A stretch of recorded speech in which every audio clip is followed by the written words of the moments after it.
My name is Monica, and I was born into a family of musical theater actors. You'd think that would mean a life full of drama and excitement, but for me, it mostly meant a childhood of waiting. Waiting for my parents to come home, waiting for them to take me with them, waiting for the day they'd give up their careers and finally be real parents to me. I grew up with my grandparents, my mom's parents. They were good people, don't get me wrong. They took care of me, made sure I had everything I needed. But they weren't my parents, you know? My grandfather, he had this restaurant. It wasn't just any old place, it had this unique retro-style interior that people loved. The business did well, brought in good money. So yeah, I grew up in nice conditions. But my grandparents, they were careful not to spoil me. They took my upbringing seriously. My parents? They were always on tour with their theater troupe. At least, that's what they told me. They'd call sometimes, but not often. When they did come home, it was more like a visit. They'd swing by, give me some gifts, ask how I was doing. But they never took me home with them. It was always, next time, Monica, we promise. Even when they had breaks or vacations, they'd leave me with my grandparents. We need rest, they'd say. We need some free time. Always with the promise that things would change soon. That they'd give up their careers and come for me. That we'd be a real family. As I grew older, I started to notice things. The way my grandmother would purse her lips when my parents' names were mentioned. The way my grandfather's eyes would harden when he talked about their tours. They're busy people, Monica, my grandmother would say, but her tone suggested she didn't quite believe it herself. I tried to focus on the good things. My grandparents' love, the bustling restaurant, the comfortable life we had. But there was always that hole, that emptiness where my parents should have been. I'd watch other kids with their moms and dads, going to the park, having ice cream, doing all those normal family things. And I'd wonder, what was wrong with me? Why didn't my parents want to do those things with me? But I never stopped hoping. Never stopped believing that one day, they'd keep their promise. That one day, we'd be a real family. My 12th birthday started like a dream come true. For once, my parents were actually here, showering me with attention and gifts. I couldn't believe my eyes when I saw them walk through the door, their faces beaming with smiles I'd only seen in old photographs. Monica, sweetheart. Mom called out, arms wide open. I ran to her, breathing in her familiar perfume. Mom, Dad. You're really here. Dad ruffled my hair affectionately. Wouldn't miss it for the world, kiddo. Happy birthday. We spent the entire day together, doing all the things I'd always imagined doing with my parents. We went to the local amusement park, had ice cream, and they even sat through my impromptu piano recital without checking their phones once. For the first time in my life, I felt like I had real parents, not just occasional visitors. As the day wound down and we returned to my grandparents' house, I couldn't stop grinning. This was it, I thought. This was the day everything would change. Time for bed, Monica, Grandma said gently. It's been a big day. I didn't want it to end, but I was exhausted. Okay, Grandma. Mom, Dad, you'll still be here tomorrow, right? They exchanged a quick glance before Dad answered, of course, sweetheart. We'll see you in the morning. I went to bed that night feeling like the luckiest girl in the world. But my happiness was short-lived. About an hour later, I woke up thirsty. As I crept downstairs to get some water, I heard raised voices coming from Grandpa's office. Curiosity got the better of me, and I inched closer to the door. How dare you? Grandpa's voice boomed. You abandoned your daughter for years, and you still haven't taken her home as you promised.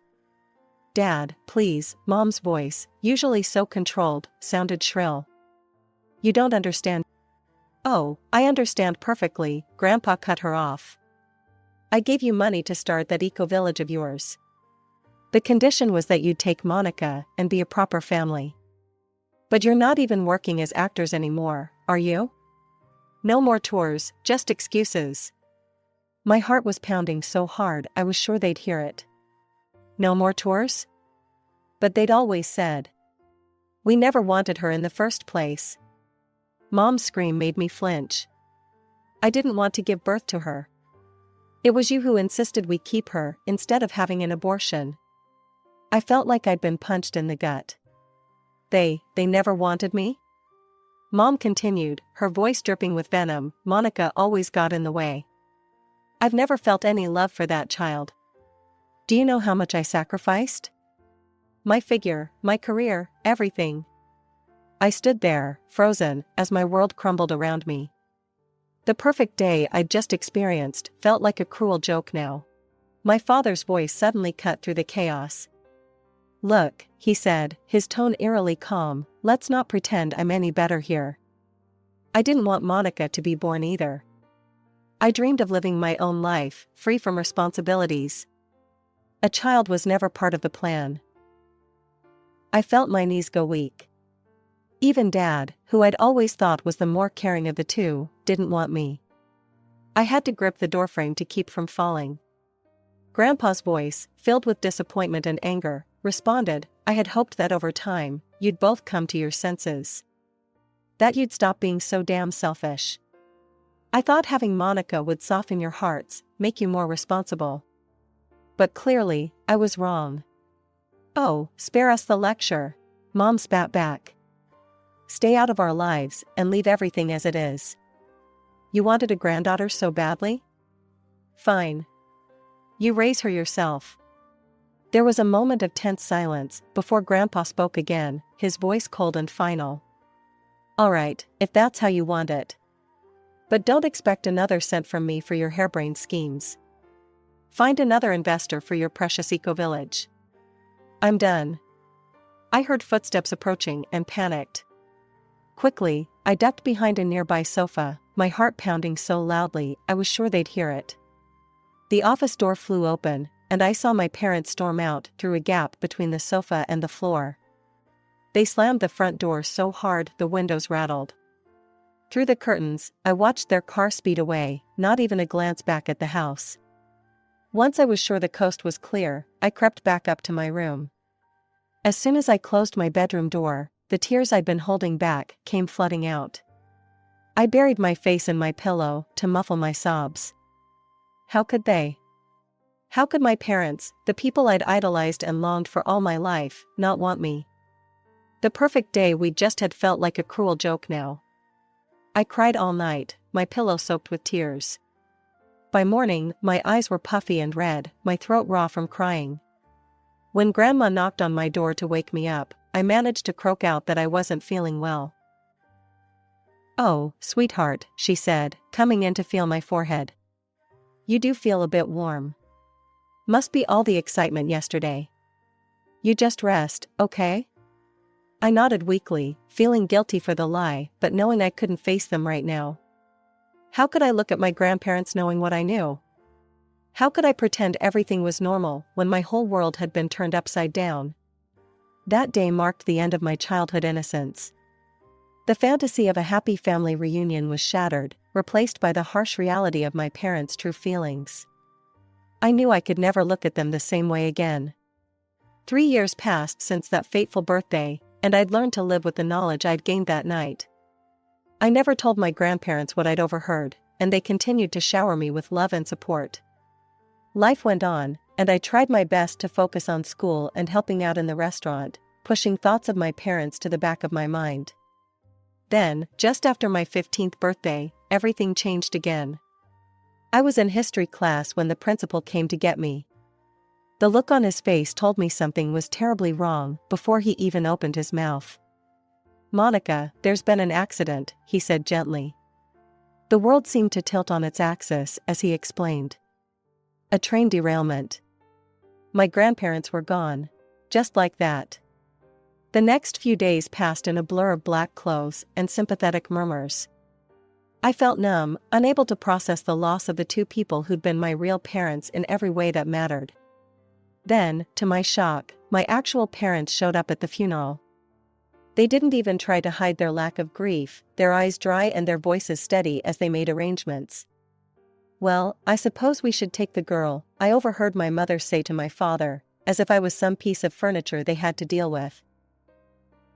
And just like that, I found myself moving into their home. To my surprise, they were almost nice. They gave me my own room, let me pick out furniture I liked. For a moment, I dared to hope. Maybe losing my grandparents had made them realize what was important. Maybe they'd changed. "Look, Monica," my mother said one evening, her voice uncharacteristically gentle, "I know we haven't always been there for you. But we want to make it right.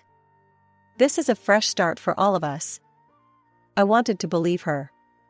I really did. For a few weeks, everything seemed perfect. They asked about my day, helped with my homework, even sat down for family dinners. It was everything I'd ever wanted. But then I started noticing things. Hushed arguments when they thought I was asleep. Tense phone calls that ended abruptly when I entered the room. One night, unable to sleep, I crept downstairs for a glass of water and overheard them in the kitchen. "This is your fault," my mother hissed. "If you hadn't insisted on that ridiculous meditation yurt, we might actually be turning a profit by now." "My fault?" my father shot back. "Who was it that wanted to import those overpriced organic cotton sheets? Face it, you're as much to blame for this mess as I am." I froze on the stairs, listening as they tore into each other, accusing each other of incompetence and poor decision-making. It became clear that their eco-village, the business they'd chosen over raising me, was failing. "And now we're stuck with the girl," my mother spat. "I thought at least we'd get a decent inheritance from her grandparents, but it's nowhere near what we need to save this place." My heart sank. Of course. The sudden affection, the desire for a fresh start, it was all about money. They'd hoped my grandparents had left them a fortune, and now they were disappointed. I crept back to my room, feeling like a fool for ever believing things had changed. The perfect family I'd glimpsed these past few weeks was just another illusion, as false as all their promises had been over the years. As I lay in bed, staring at the ceiling of my new room, I realized that nothing had really changed. My parents were still the same selfish people they'd always been. The only difference was that now, I didn't have my grandparents to shield me from that reality. The months following my grandparents' death were a roller coaster of emotions and changes. One day, I came home from school to find my parents in a heated discussion about finances. "We have no choice," my father said, his voice strained. "We need to sell the house and the restaurant." My heart sank.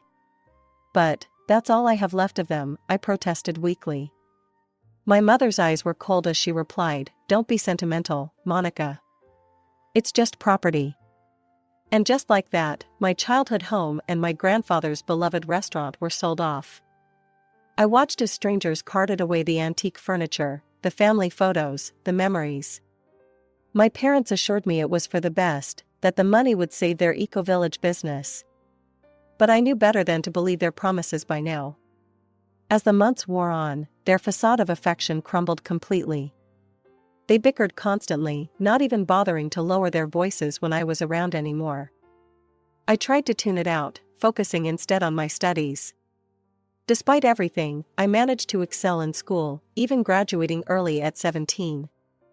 I was proud of myself, but when I broached the subject of college with my parents, their response was like a bucket of cold water. "College?" my mother scoffed. "Do you have any idea how much that costs? We can barely keep the business afloat as it is." But Grandpa always said he'd set aside money for my education," I said, my voice small. My father laughed mirthlessly. "Your grandfather said a lot of things, Monica. But there's no money." It was probably just another one of his empty promises. I wanted to argue, to insist that my grandfather would never lie to me. But I had no proof, no way to access any accounts he might have set up. And that's how I found myself working at the local coffee shop, taking orders and wiping down tables instead of sitting in college lectures.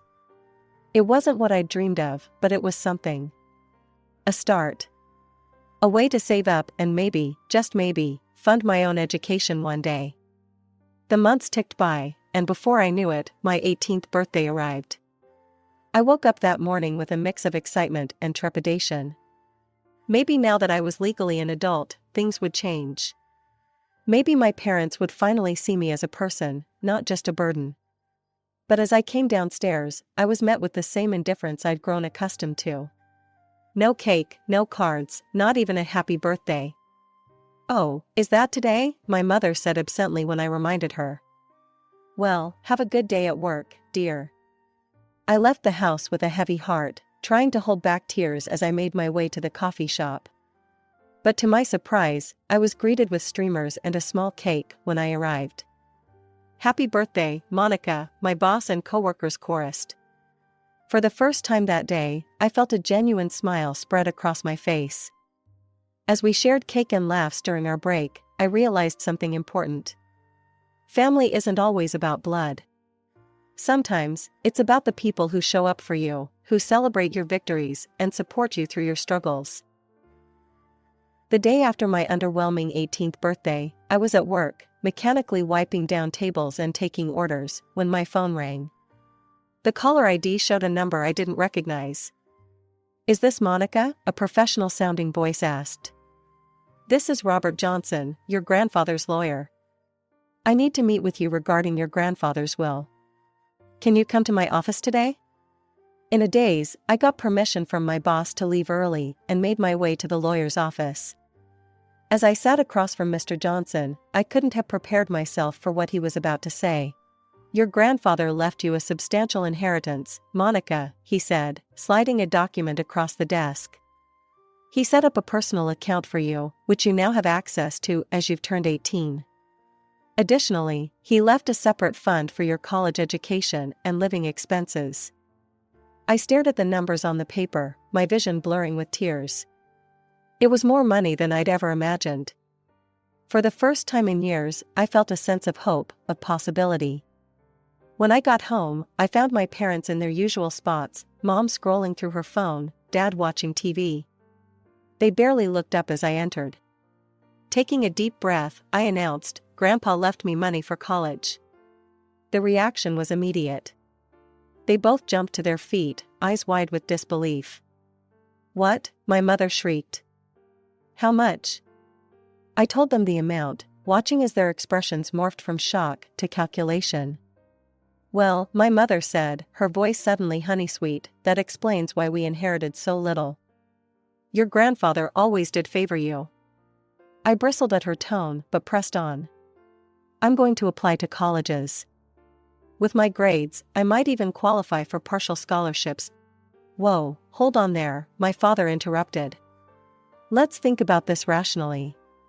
What followed was a barrage of arguments against my going to college. They talked about the real-world experience I'd miss out on, the student debt I'd accrue, conveniently ignoring the funds specifically for my education, and how a degree didn't guarantee success.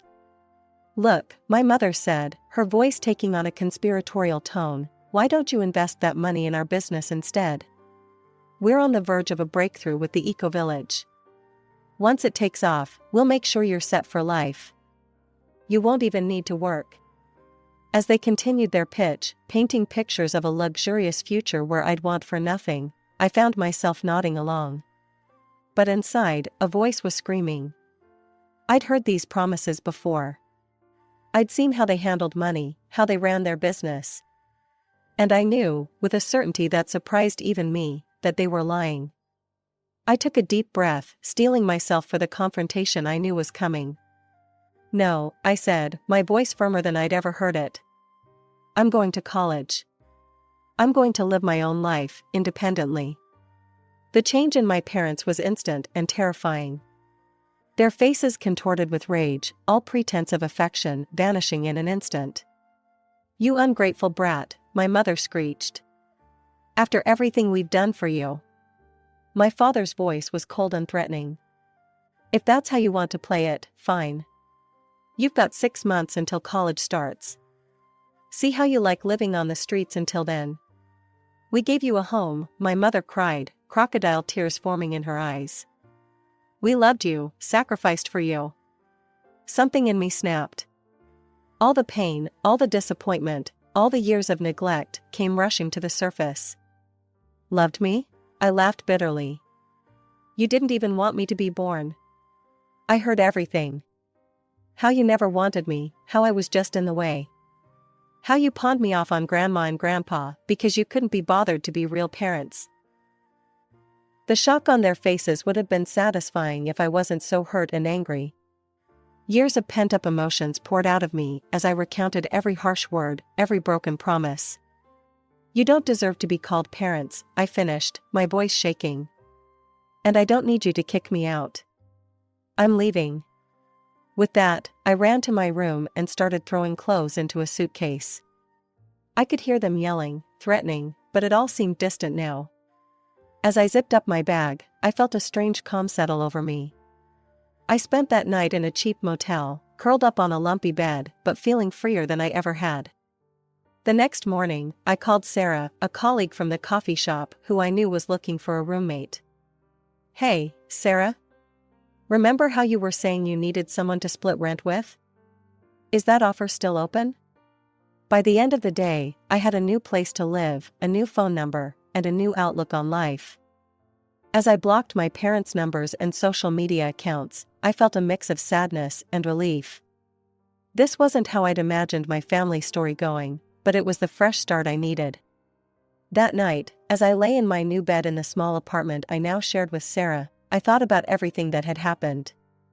I'd lost the family I'd always longed for, but I'd gained something more valuable: independence, self-respect, and the chance to build a life on my own terms. With a mix of excitement and nerves, I sent off my college application. I'd chosen one of the best schools in the country for business management, hoping to honor my grandfather's legacy. The waiting was excruciating, but finally, the letter arrived. As I tore open the envelope, my heart pounding, I saw the word I'd been dreaming of: congratulations. I'd been accepted. In that moment, I felt my grandparents' presence, almost as if they were there celebrating with me. When fall came, I moved into my dorm room, my few possessions reminding me of how far I'd come. I paid my tuition from the account my grandfather had set up, but I was determined to make my own way as much as possible. So, I found a job at a local coffee shop, putting my barista skills to good use. You don't have to work, you know, my roommate said one day as I rushed to make an early shift. You've got that inheritance. I smiled as I laced up my shoes. I know. But I want to. This is about more than money, it's about proving to myself that I can do this. College was challenging, but I thrived.